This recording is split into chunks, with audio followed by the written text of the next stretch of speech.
નમસ્તે વિદ્યાર્થી મિત્રો, કેમ છો? મજામાં?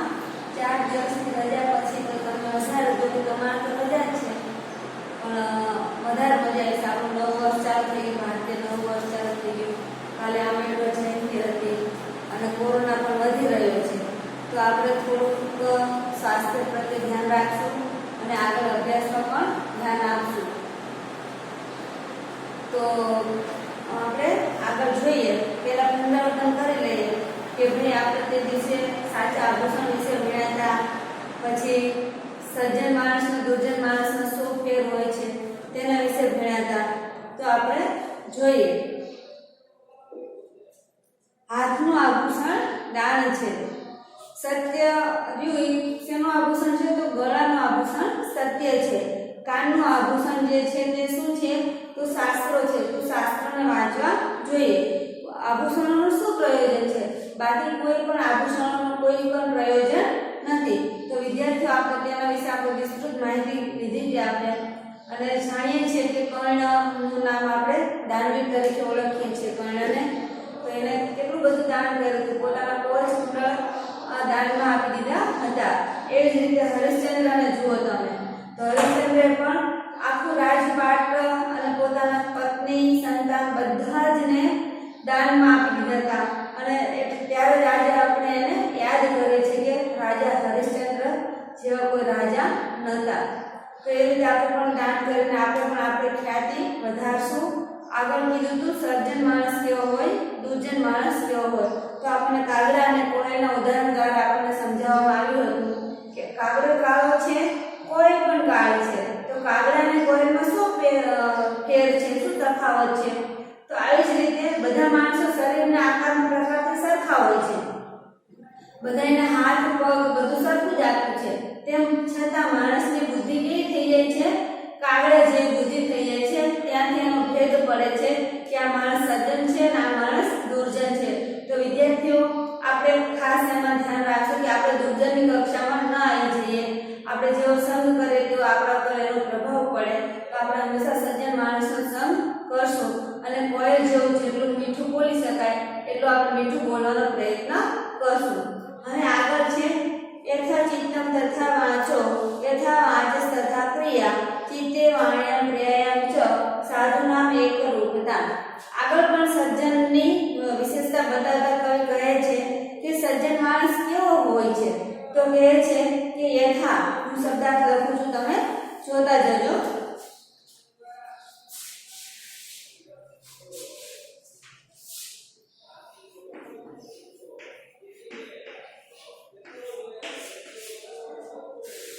ત્રીજો શ્લોક છે યથા એટલે જેવું, જેવી, જેવું, આવા અર્થો થાય. પછી કીધું ચિત્તમ એટલે મનમાં, જેવું મનમાં. તથા નો અહીંયા મેં તમને લખી દીધો છે વાંચો. અહીંયા વાંચોનો શું થઈ જશે? વાચઃ શબ્દ થઈ જશે. વાચઃ એટલે વાણી. જેવું મનમાં છે તેવું કેવું શેમાં હોવું જોઈએ? તો વાણીમાં હોવું જોઈએ. તો અહીંયા કીધું તથા.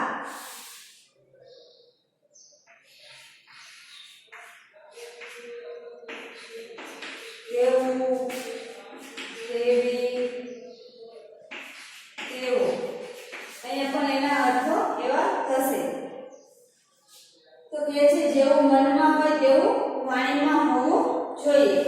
વાચસ તથા, વાચઃ જેવું વાચામાં છે, જેવું વાણીમાં છે તેવું. તથા એટલે તેવું. ક્રિયા, ક્રિયા.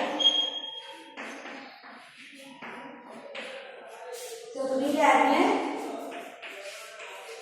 ક્રિયા પણ થાય અને કર્મ પણ થાય.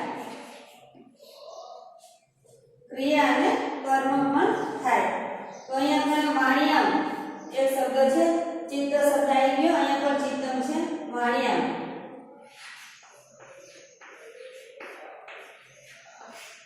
એનો અર્થ શું થશે? વાણી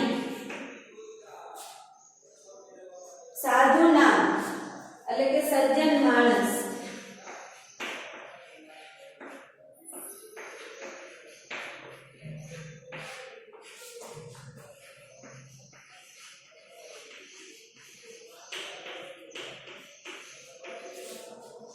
એકરૂપતા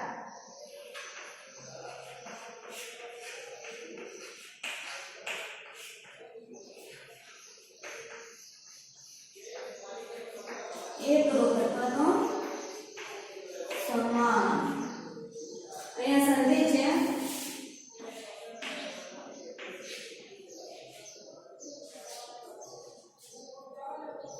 વાચઃ પહેલા તો વાચઃ વત્તા યથા આ સંધિ છે પછી છે વાચા વાચઃ વત્તા તથા यहाँ પણ સંધિ થયેલી છે પછી છે સાધુના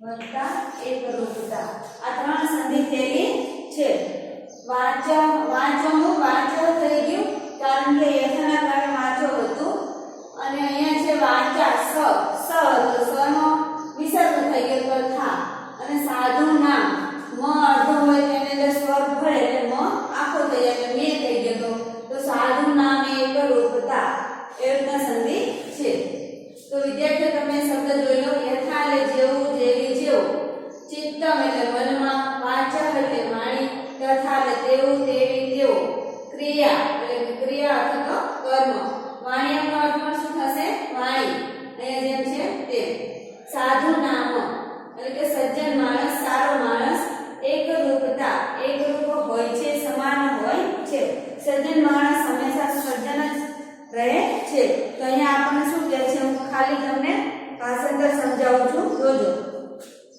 યથા ચિત્તમ તથા વાચો જેવું ચિત્ત એટલે મનમાં છે તેવું વાણીમાં હોવું જોઈએ યથા વાચસ તથા ક્રિયા જેવું વાણીમાં છે તેવું શેમાં હોવું જોઈએ આપણા કર્મમાં હોવું જોઈએ જેવું મનમાં છે તેવું વાણીમાં હોવું જોઈએ જેવું વાણીમાં છે તેવું આપણા કર્મમાં હોવું જોઈએ ચિત્તે વાણ્યામ ક્રિયાયામ ચ સાધુ નામે એકરૂપતા ચિત્તે એટલે કે મન વાણ્યામ એટલે વાણી ચિત્ત મન વાણી અને ક્રિયા ચ છે એનો અર્થ થશે અને તેને વચ્ચે લેશું અને ક્રિયાયામ એટલે કે ક્રિયામાં સજ્જન લોકો એકરૂપ હોય છે જેવું મનમાં છે તેવું વાણીથી કરવું જેવું વાણીમાં છે તેવું જ ક્રિયામાં કરવું મન વાણી અને શરીરથી અથવા તો ક્રિયાથી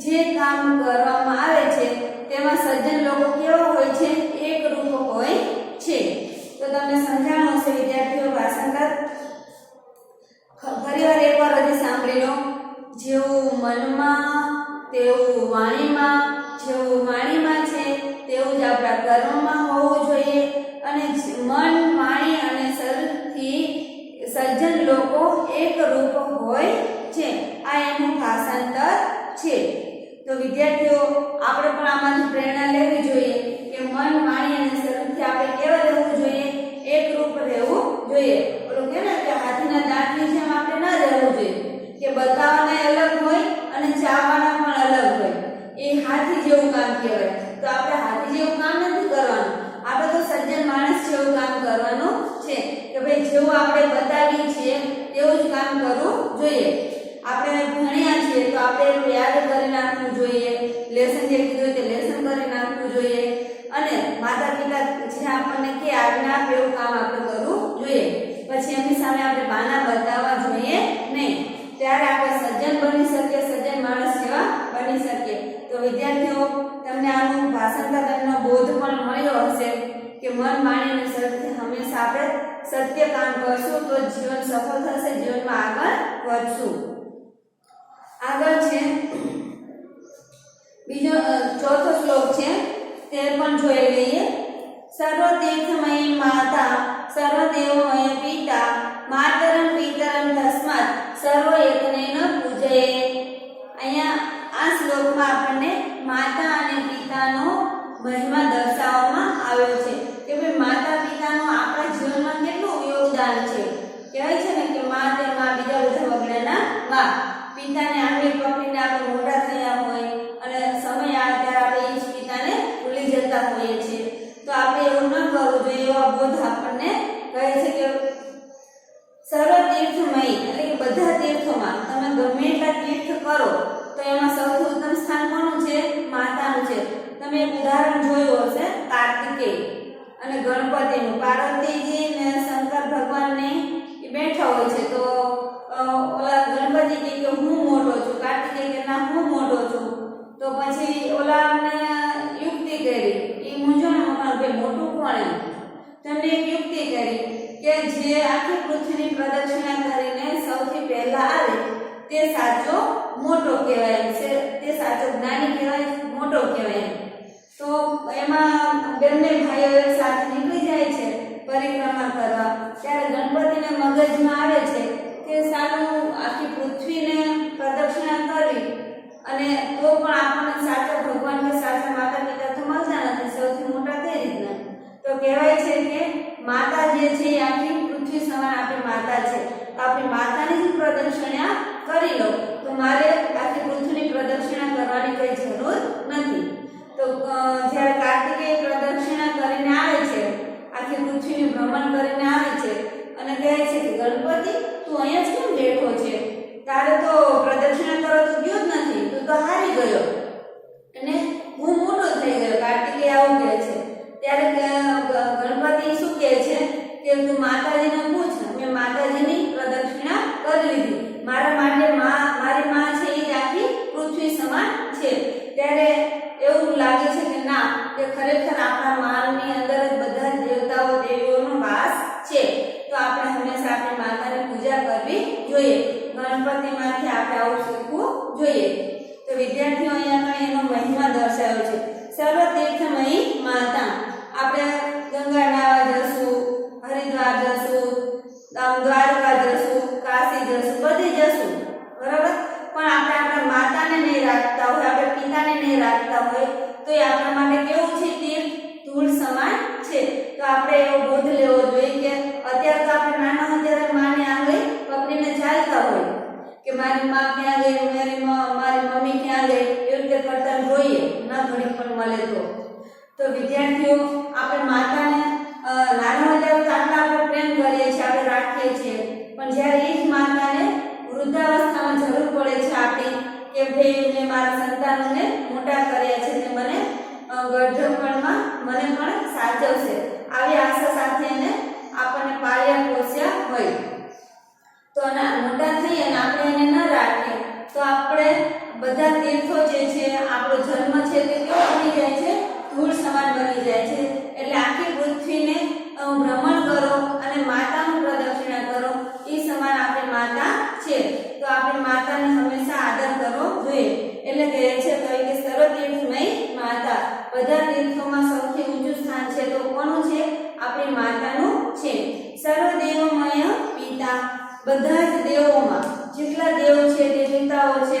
આપણે દ્વારકામાં જઈને કૃષ્ણ ભગવાનના નામ શું બધાને પગે લાગશું, પણ ઘરે આપણે પિતાજી હશે એને આપણે માતા પિતાને પગે નહીં લાગે તો તે આપણા માટે એ દેવની પૂજા કરી કહેવાય નહીં. જ્યારે આપણા માતા પિતાને આપણે પગે લાગશું, એની આજ્ઞાનું પાલન કરશું, એની વૃદ્ધાવસ્થામાં આપણે એને પાલન પોષણ કરીને સાચવશું તો એ આપણા દેવ કરતા પણ આપણને વધારે આશીર્વાદ આપશે. તો વિદ્યાર્થીઓ અહીંયા બધા જ દેવોમાં સૌથી ઉત્તમ સ્થાન કોનું કર્યું છે? પિતાનું કર્યું છે.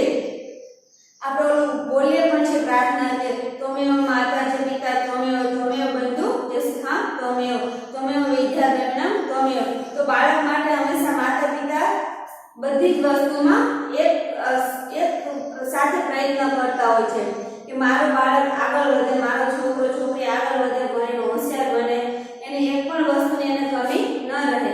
તો આવી સરસ રીતે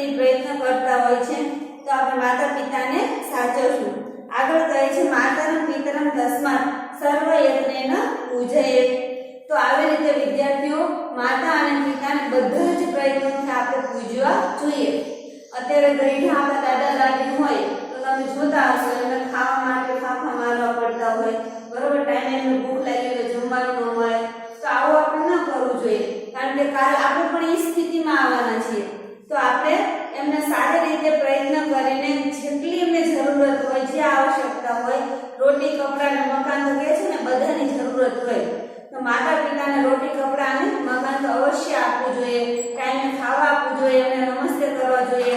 ગઈઢ પણ છે ને એક એવો રોગ કહેવાય કે માણસને ન ચાહતો હોવા છતાંય આવી રીતે ફરજિયાત દરેક મનુષ્યને આવે. તો આ ગળપણનો રોગ ન આવે તો ખરો, પણ એને વહમું ન લાગે, એને ભોગવવું અઘરું ન લાગે. તો આપણે એની પાસે 2-5 મિનિટ રાત્રે બેસશું, એની સાથે વાતો કરશું, એના અનુભવોને શેર કરશું આપણે, તો આપણને કંઈક બોધ પણ મળશે કે ભાઈ અમારા સમયમાં તો આવું હતું, તમારા સમયમાં આવું છે. તો ત્યારનો સમય સારો હતો કે અત્યારનો સમય સારો છે, બરાબર? ત્યારે આટલી રૂપિયાના ડાળિયા લઈએ તો આપણને ખૂબ ભરીને ડાળિયા આપતા હતા. અત્યારે તો 5 રૂપિયામાં એક નાની ચોકલેટ આવે આપી દેવી. તો કેટલી મોંઘવારી વધી ગઈ છે. ત્યાંનું વાતાવરણ જુઓ, ત્યાંના સંસ્કાર જુઓ, ત્યાંનું ભણતર જુઓ. 2 ચોપડી ભણ્યા હોય પણ આપણી કરતા કલ્ક્યુલેટ વાંચતા અને આગળના ટેબલ બધો જ હિસાબ કરી નાખતા હોય, જ્યારે આપણે અત્યારે કેલ્ક્યુલેટરની જરૂર પડે છે. તો આ શું બતાવે છે? તો ભણતર કેવું હોવું જોઈએ એ પણ આપણને એના પાસેથી જાણવા મળશે, ત્યારનું વાતાવરણ જાણવા મળશે, ત્યારના સંસ્કાર જાણવા મળશે, અને બધું જ આપણને સારા વિચારો અને એમને પણ સારું લાગશે કે મારો છોકરો મારી છોકરી મારી પાસે બેસે છે અને સારી એવી વાતો પણ કરે છે. તો એમનું જીવન જે છે એ ગળપણ જે છે એ ખરીદમાં જતું રહેશે અને એમને અઘરું લાગશે નહીં. એટલે એમને બધા જ પ્રયત્નોથી આપણે માતા પિતાને પૂજવા જોઈએ. હજી એકવાર ભાષાંતર જોઈ લો. બધા જ તીર્થોમાં સૌથી ઊંચું સ્થાન માતાનું છે, બધા જ દેવોમાં સૌથી ઊંચું સ્થાન પિતાનું છે. માતા અને પિતાને બધા જ પ્રયત્નોથી પૂજવા જોઈએ. પૂજાનો અર્થ છે સત્કાર કરો.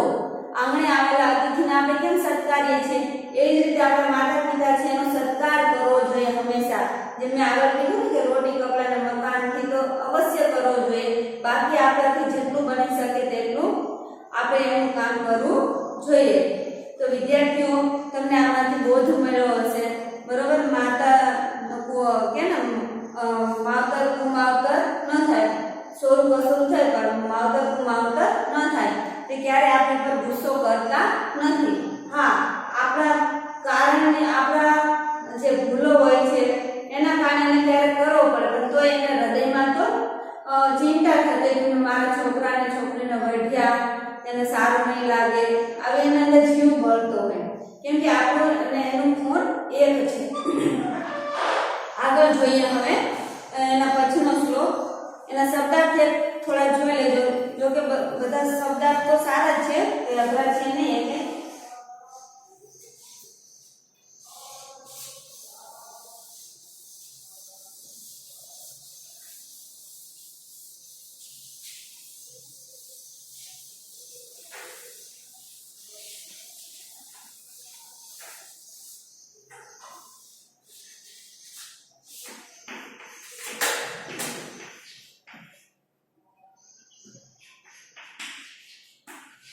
સર્વ એટલે બધા. તીર્થમયી,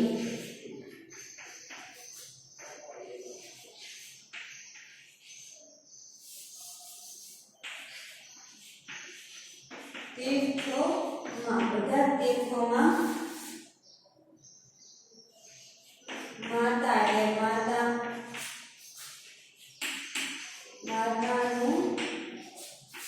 સ્થાન કેવું છે? તો ઊંચું છે. બધા તીર્થોમાં માતાનું સ્થાન ઊંચું છે. એ જ રીતે સર્વ એટલે બધા, દેવ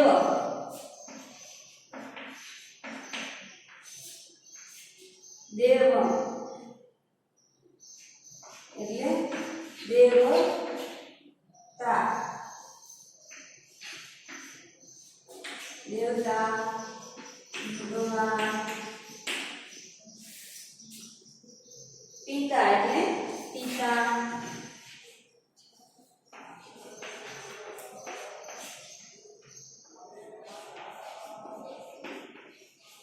પિતાજી, માતા પિતા એટલે માતા પિતા જ થશે. તસ્માત એટલે તેમને,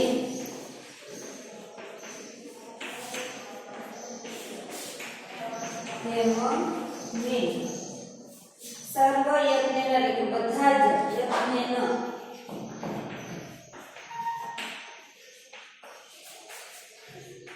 પ્રયત્નથી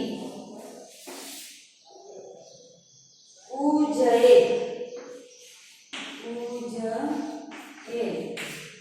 એટલે ઉજવા જોઈએ, ઉજવા જોઈએ. તો તમને શબ્દાર્થ ખબર પડી ગઈ હશે કે માતા પિતાને બધા જ પ્રયત્નોથી આપણે પૂજવા જોઈએ. છેલ્લો શ્લોક છે વિદ્યાર્થીઓ, આપણે જોઈ લઈએ ફટાફટ. સુખાર્થી ચેત ત્યજેત વિદ્યા, વિદ્યાર્થી ચેત ત્યજેત સુખમ, સુખાર્થી ન કુતો વિદ્યા, કુતો વિદ્યાર્થી ન સુખમ. આમાં વિદ્યાર્થીઓનો મહિમા દર્શાવવામાં આવ્યો છે કે વિદ્યાર્થી કેવો હોવો જોઈએ. બરોબર, તો વિદ્યાર્થીને હંમેશા ગુણ ગ્રહણ કરતા રહેવું જોઈએ. જો વિદ્યાર્થી ગુણ ગ્રહણ નહીં કરે તો તે વિદ્યાર્થી રહેતો નથી. દુઃખ સહન નહીં કરે તો તે વિદ્યાર્થી રહેતો નથી. અને જે સુખ જ ની આશા રાખશે તો તે સુખ મેળવવા રહેશે તો તે વિદ્યાર્થી ક્યારેય બની શકશે નહીં. તો આપણે હંમેશા વિદ્યાર્થી બનવાનો પ્રયત્ન કરવો જોઈએ. સુખ આરામને આપણે તેજવા જોઈએ અને હંમેશા સુખ વિદ્યા પ્રાપ્તિમાં આપણું મન લગાવવું જોઈએ. તો આગળ જોઈએ, એના શબ્દાર્થ લખીએ પહેલા એટલે સમજાય છે તમને.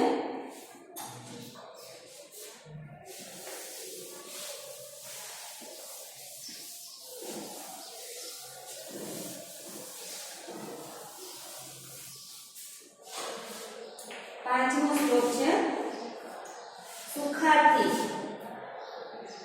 આમાં પહેલો શબ્દાર્થ લેવાનો છે ચેત.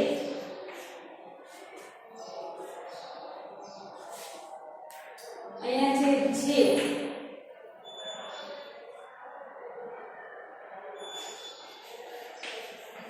સુખાર્થી એટલે સુખી, સુખી ને વિદ્યા, વિદ્યા એટલે વિદ્યા ત્યજે,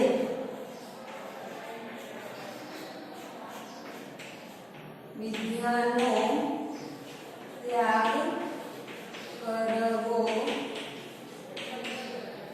જોઈએ. પછી કે છે વિદ્યાર્થી,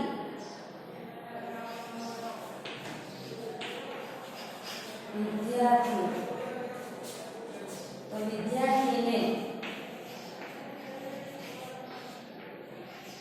વિદ્યાર્થીને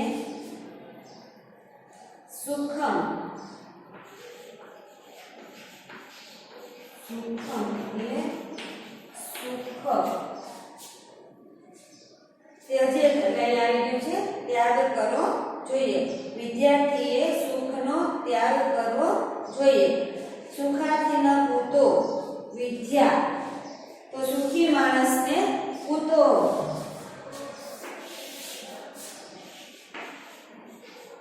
એટલે ત્યાંથી વિદ્યા. બરાબર, આટલા શબ્દાર્થ છે અઘરા. બાકીના વારંવાર શબ્દાર્થ આવે છે તે આપણે જોઈએ. શું કહે છે? ચેત એટલે જેને વિદ્યા મેળવવી છે તેને શું ત્યાગવું જોઈએ? સુખ ત્યાગ કરવો જોઈએ. જો વિદ્યા મેળવવી હોય તો આપણે સુખનો ત્યાગ કરવો જોઈએ અને જો સુખ મેળવવું હોય તો આપણે વિદ્યાનો ત્યાગ કરવો જોઈએ. એવો એમાં લક્ષણ બતાવેલા છે. તો સુખાર્થી ચેત ત્યજેત વિદ્યા, તો સુખી માણસે વિદ્યાનો ત્યાગ કરવો જોઈએ. વિદ્યાર્થી ચેત તેરે સુખમ. અને જે વિદ્યાર્થીને સુખ મેળવવું છે તેને વિદ્યાનો ત્યાગ કરવો જોઈએ. સુખાર્થી ન પૂતો વિદ્યા, તો સુખી માણસને વિદ્યા ક્યાંથી હોય? અને વિદ્યાર્થી ન પૂતો સુખમ, તો વિદ્યાર્થીને સુખ ક્યાંથી હોય? તો વિદ્યાર્થીઓ આપણે સુખ અને દુઃખ ને સમજીને આપણે વિદ્યા પ્રાપ્ત કરવી જોઈએ. જો આપણે વિદ્યા મેળવવી હોય સાચા અર્થમાં, તો આપણે સુખની ઓલી ન રાખવી જોઈએ કે ભાઈ સ્કૂલમાં તો ગરમી થાય છે, એક બેન્ચીસમાં ચાર જણાને બેસાડે છે, બરોબર, હાલી જવું પડે છે, ચંપલ સારા નથી, બૂટ નથી સારા, કપડાં ટૂંકા પડે છે, તો આવું આપણે બધું વિચારવા જશું તો આપણે વિદ્યા મેળવી શકશું નહીં. બરોબર, તો આપણે સારી વિદ્યા મેળવવી હોય તો ચાલશે, ફાવશે અને ગમશે, આવી આપણે એક સૂત્ર અપનાવી લઈશું. આપણે આવા સૂત્રો તો આપણે ક્યારે દુઃખી નહીં થઈએ અને ક્યારે પણ આપણને દુઃખ લાગશે નહીં. કારણ કે આપણે વિદ્યાર્થી જીવનમાં કહે છે ને કે ગમે એટલું સહન કરવું પડે એ બધાને સહન કરવું જોઈએ. કૂતરા પાસેથી બરોબર આપણે શીખવું જોઈએ કે ભાઈ કૂતરું થોડું ખાય, ઘડીકમાં સૂઈ જાય, ઘડીકમાં જાગી જાય, માલિકનો વફાદાર હોય, તો આવા ગુણો આપણે એની પાસેથી લેવાના હોય. કે આપણી ઊંઘ કેવી હોય તો કૂતરા જેવી હોય, તો આપણું ધ્યાન કેવું હોવું જોઈએ? તો બગલા જેવું આપણું ધ્યાન હોવું જોઈએ. વિદ્યાર્થીઓ, બગલું તમે જોજો પાણીમાં શિકાર કરવા ઊભો છે ને, માછલીને પકડો તો એક જ પગે સ્થિર સ્થિતિમાં ઊભો છે. માછલી નીકળશે ને એને ખબર નહીં પડે કે બગલું ઊભું છે, અને જેવી માછલી આવશે એવું તરત પકડી લેશે. કારણ કે એની એકાગ્રતા એટલી જાણીતી છે અને એ બધી શક્તિને લગાડે. તો આપણે વિદ્યાર્થી જીવનમાં બધી શક્તિને આપણે લગાડશું અને આપણા જીવનને સફળ બનાવશું. અને હંમેશા આપણે આવા સરસ મજાના નીતિ શતકના શ્લોકો જે છે આપણે યાદ કરતા રહીશું, એનો બોધ પણ યાદ રાખશું. તો વિદ્યાર્થીઓ, અહીંયા આપણે આ પાઠ સુભાષિતાનો પૂરો થાય છે. તો તમે સ્વાધ્યાય કરી લેજો, શબ્દાર્થ જે મેં લખાવ્યા છે તે કરી લેજો અને સ્વાધ્યાય પોથીમાંથી વાંચતા રહેજો. નમસ્તે વિદ્યાર્થીઓ, આવજો.